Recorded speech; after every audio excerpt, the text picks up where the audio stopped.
Imagine you're sitting at your desk right now, 8 hours in, and your fitness tracker buzzes. 10,000 steps. You feel good. You've done the thing.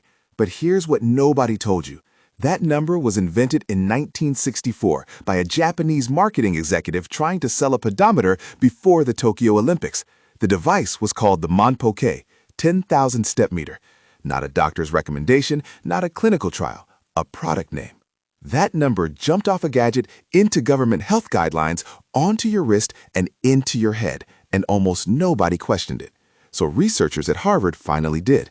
They tracked over 16,000 older women and found that mortality benefits plateau at around 7,500 steps. At just 4,400 steps, your risk of dying early dropped significantly compared to people barely moving. The number was wrong. But the twist that makes this whole story matter, walking itself is not wrong. Every step strengthens your cardiovascular system without destroying your joints. Every walk releases BDNF, a protein that literally grows new neural connections in your brain. Scientists call it Miracle-Gro for your mind. That clarity you feel after a 20-minute walk isn't a mood. It's your brain physically changing. And the science behind this is more powerful than most people realize. BDNF is the same pathway that antidepressants target. Walking triggers it naturally, for free, within minutes. That's not a wellness claim. That's neuroscience, which is why study after study links regular walking not just to sharper thinking, but to measurably lower rates of depression and anxiety. And studies show a 10-minute walk after a meal can significantly blunt your blood sugar spike, one habit that outperforms most supplements on the market. But none of that is the real point.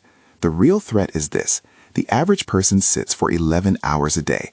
Prolonged sitting increases cardiovascular risk independently, even if you exercise. Your morning run does not cancel out 8 hours in a chair. The chair wins. And here is why that's more alarming than it sounds. When you sit for extended periods, your body doesn't just stop burning calories. It actively reduces the enzymes that process fat in your bloodstream dramatically. Your metabolism doesn't pause. It reverses.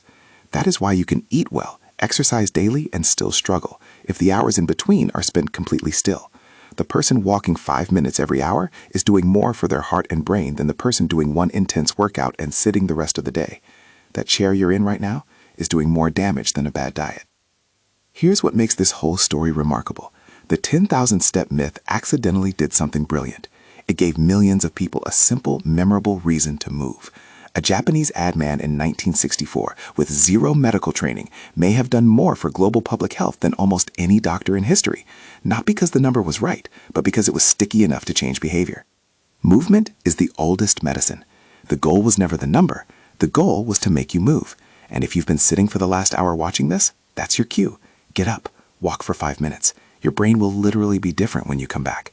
If this changed how you think about movement, subscribe. There's a lot more where this came from.